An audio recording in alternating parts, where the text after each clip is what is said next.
Hey guys, how's everything going? This is JSer. In this video, let's take a look at this advanced CSS property called Contain. It's CSS Containment. It's not new. It's introduced I don't know, 4 or 5 years ago, but actually I have never used it before. Even now, I have spent like the last week to understand what is going on in this property. And I'm not sure that I can explain it perfectly, but I'll try. So yeah, let's begin. What is contains? Contains are it's like a hint. It's like a hint to the browser say, okay, I will do. I don't do some very nasty code, so you can improve the performance just as you want, as you wish. I don't do something very strange. So what is this? If you're writing React, you know that we are creating a tree, right? Component tree, and React, the framework itself, actually has been doing a lot of great work to reduce the effort to check the update. But actually, the browser does something similar, or actually, we would say the React it just does something similar to the browser. Every time we change the DOM, change the color, or change the CSS, or change the scroll. It will actually trigger the browser to re-render the UI for our eyes to see what is changed, right? So the problem of this doc HTML is that anywhere in the DOM could be affected by anywhere in the document. I mean, even though the document is a tree from the root to the leaves, but anywhere in the node could affect any node in anywhere. So that's possible. So the browser actually can't just easily says, okay, the effect only is contained in this area, so we could just stop here. So browser cannot just make that judgment. It doesn't know. So this CSS Contain just gives the browser's hint that, okay, our changes would our subtree of the whole DOM tree is self-contained. So anything changed outside of it, you don't need to take it. You don't anything outside doesn't change something inside, and something inside doesn't change something outside. It's isolated. It's not isolated, but it's sort of isolated. So the browser could say, okay, every time in the future something changes, I will just change the necessary part. So that's what the contain does. Okay, let's just jump straight to the values. There are 4, I think. Basic value is size, layout, style, paint, and the other 2, like non-strict content, is just a combination of these 4. Let's just take a look at these 4. The first one is size. The size says contain size indicates that the element can be sized without the need of examining its descendant sizes. Okay. Oh, by the way, let's open the spec. The spec actually is a very great reading material. So let's go to the size. Yeah. So to be simple, size means that browser, if you want to render this element, you need to get the dimension, right? To get the size. So, but the size might be dependent on the children. Like if we're writing a div component, if we don't set the height, it will be naturally fed to the content. So if we set contain size, the browser doesn't need to look at the children, and that requires us to define the size explicitly. So what can browser improve on this? But actually, by itself, size containment does not offer much optimization. Its primary benefit that the tools will blah blah blah blah. So when paired with layout, with content, it will help more. I have prepared a very basic example here. So here you can see we have a div and 2 inner div, and only one actually. It doesn't. The second one doesn't matter. Okay, the first one. If we return the content size, you know that is actually the size of the outer will fit the content, right? But if we set the content to size, it will actually doesn't care about the children, so it was fixed. It only watches the, like I would say, the height we set here, like 100 pixel. Yeah. So yeah, it's kind of like how should I say, short circuit. If we don't do this, if we don't make the size contain or set the explicit height, any children will change this height himself, and himself will change his parent, and it's like a chain, right? It's the parent chain, and it will change the document all. So, and the size will change the flow, will cause the content to be shifted downward. So yeah, that's bad for performance. Remember when we doing the lazy load for or placeholder, right? We tried ourselves to set the intrinsic dimensions for the elements, the component, and just to set empty there, and we rendered it as soon as possible, and then we fill the content up, and without changing the size of the container, so it will just fit. The experience will feel so smooth. That's why most of the applications nowadays will take this approach of skeleton screen. That's size. It's very easy to understand, and it doesn't require so much extra effort to understand. And yeah, just to remember, use the height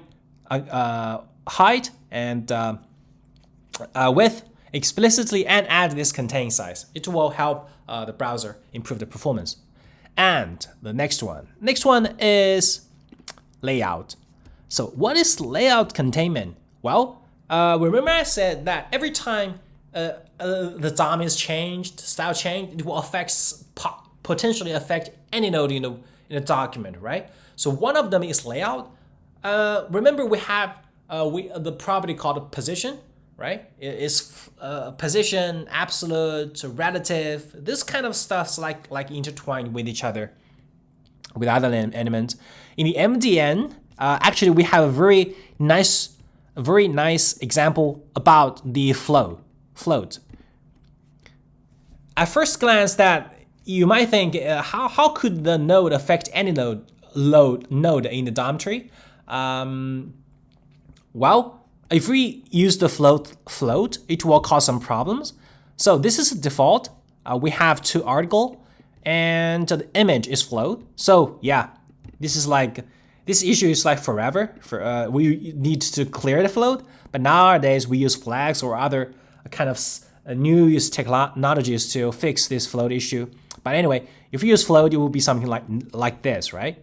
But if we use another float, right, another image under the article, you will see that even though these images are in two different subtree, right? Because root, article, image, root, article, image. The image is and this image are not in the same subtree.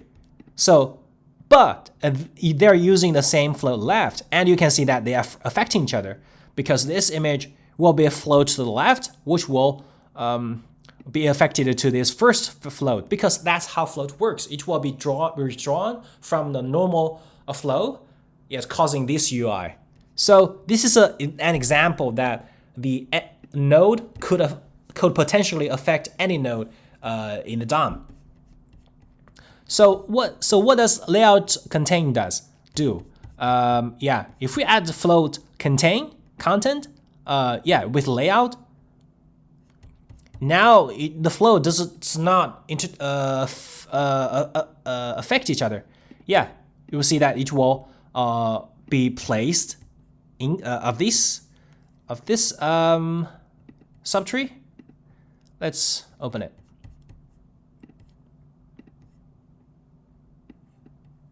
Yeah, what if we add another image?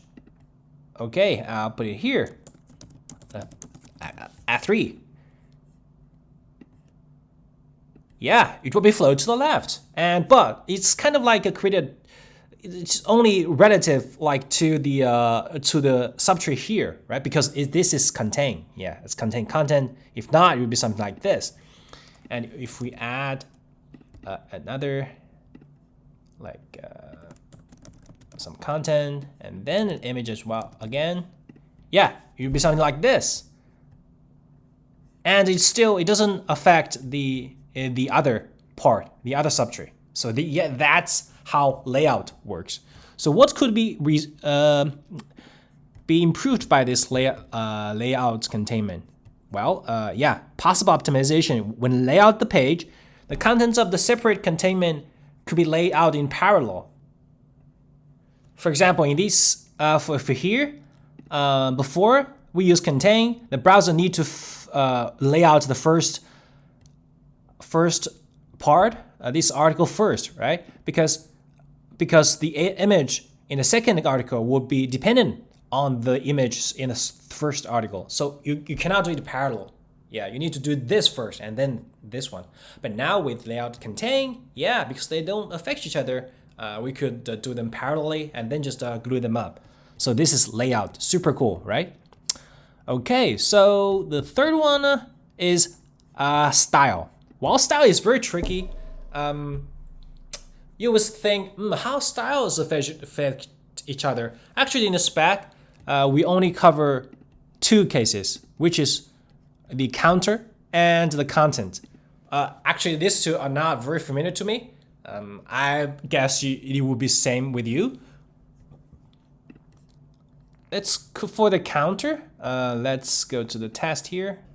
I actually had a demo explaining what the counter is affected by the CSS Contain. About CSS counters itself, I have prepared a video, actually the previous one, explaining the details about CSS counters. So please search on my channel for that. Let's just jump straight into our example here. So we have this div. We have a pseudo element before and after. We set a counter in this div, which is counter called section. And when before is met, we increment it with 1. So and then we insert the number by content, and yeah, it's 1. And then after the same, we increment it with 1, so it becomes 2. So this is why this div shows 1 and 2. This is a case of not setting contain. Let's open it. So contain style. Now let's reload. Oh, it's something different. Why? Because you can see that it's become 0.1. Why? Because, okay, before we jump to the reason, let's see what the problem about the previous one is. So this means that if we do something like this, it means that actually you see that the content is dependent on the order, right? When I set the counter on this div, we could set it in body or anywhere, and it actually will the existence of before will affect the content of after, because after before, this is rank number 2, so it will return. It will be number 2. If I remove it, I cannot remove it here, but if I say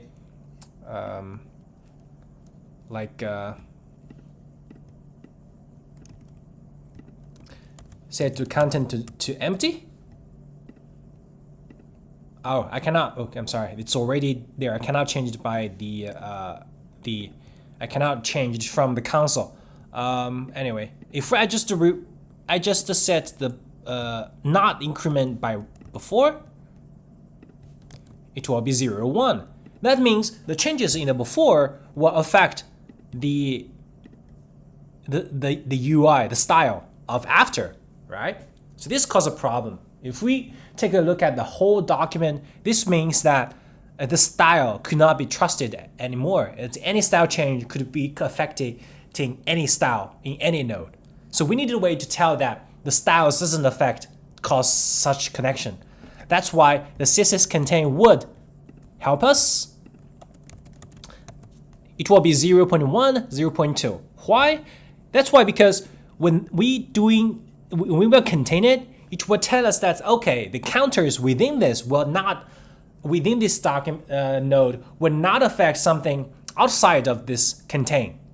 That's reasonable, right? So, but if before we still use the section, this means that when we use this counter increment before, this section would not be the same section as the one we set in div. It's becoming a new counter. So that means that we create a new counter to the subtree of this div. That's by spec. If we take a look at the detailed spec, it will explain us why, because it's scoped to subtree. So yeah, so if we use style contain, this counter will not affect the counters outside. it will actually create a new counter within this containment. So that's why when we met before, there's no section, we create one, so it will become 1 now. And then go to after, it will have this one within this containment, so you will increment self, and then it can become 2. So we have 2 section counters. One is to the div, and the another one is inside div. So that's why it's called to the subtree, scope to the subtree. So we have 2 counters now. And then because we're using counters means that it will fetch all the counters stacked. So you have with the same name of section. So we actually have 2 counters joined together. The first counter, we set it to a section. Okay, we didn't set any initial number, so it will default to 0. So now 0, 1, 0, 2, 0. So we got the result like this. If we set to this 1, yeah, it will be 0, 1.1, 1.2. So that's why the style containment works. Okay, there's another one actually called the open quote and close quote. I've also have a demo here. So okay, so also rather than a list number, we have this content called open quote and close quote. Before open quote and close quote. Yeah, it's kind of like the same to the counter, because we need to set the quote to some node. Like I set the quotes to the body. So the first level quote is like something like this. The second level is this. So if I use open, the first open quote, okay, the first open is the biggest, largest, highest level. And then we go to the second open, and then, okay, another open, it will go to fetch this one, right? Okay, this content actually, the browser has a bug. It doesn't work actually. And then when I go to close, why it's this close? It's because it's stacked, right? The first close means the first close will match the last open, so it will be using this one. If we change it to like we don't use this open, okay, ooh, sorry. It will be like this, and we add some inside. Yeah, it will be something like this. This works perfectly, but it means the same. The open here, order matters now. The existence of open quote will affect the following close quote. This means that any style on any node could potentially affect any style on any node among the document. This will make the browser, right, dizzy about just don't know what to update. Just to check all the nodes will be very, very time consuming. So yeah, CSS Contain could solve this by introducing this contain style. Like this part, the don't work anymore, and not affecting the quotes outside anymore. So it will perfectly match. So the problem here is that actually it should render the curly brace here, but the browser has some issues, so it doesn't give us the right result. Anyway, it's similar to the counters, so I hope you will understand why style contain matters. Okay, the last one, paint containment. Okay, so this is fairly easy to understand because it's actually very similar to overflow hidden. Remember, we have this CSS called overflow visible, right? So if, like, say the parent has 100 pixel depth, and we have a very larger children rendering inside, and it is overflowed, and we set the visible. So the browser actually needs to render that paint the children, right? And one case is that when the parent actually is off screen, we are not able to see the parent, but we need to render the paint the children, right? Because the children is outside of the parent, so it's from the paint level, it's not self-contained. The children might still be able to be visible. So like we're scrolling, like this is the children, right? And it's overflow the parent. Parent is under this screen. So this causes the browser to check potentially needs to check all the children, right? Because the children might be visible. So that's why you might wonder, like for overflow hidden, if it is set to that, the browser is already clever enough to avoid rendering the children because it's set. You set clip it, use overflow hidden. So that's kind of the same actually. Use paint containment will actually make the things more aligned, like a single set of hint to tell the browser to improve themselves. So yeah, this is paint containment, means the children will just a clip children outside the parent box. Okay, so yeah, that's all for CSS Contain rule. I hope I did some help to make it clearer to understand, but if I didn't, I'm really sorry. But this concept is really abstract, and it doesn't help that much unless you know what you are doing. And yeah, I suggest that you use it unless you meet some performance issues, like you have a very huge, very long page containing a lot of widgets, self-contained widgets, then you can definitely use this contain to improve the performance. And besides this contain root itself, it actually have this like content visibility property, which is much more easier to understand. We will cover that in the following videos. Stay tuned. Yeah. Yeah. See you next time. Bye-bye.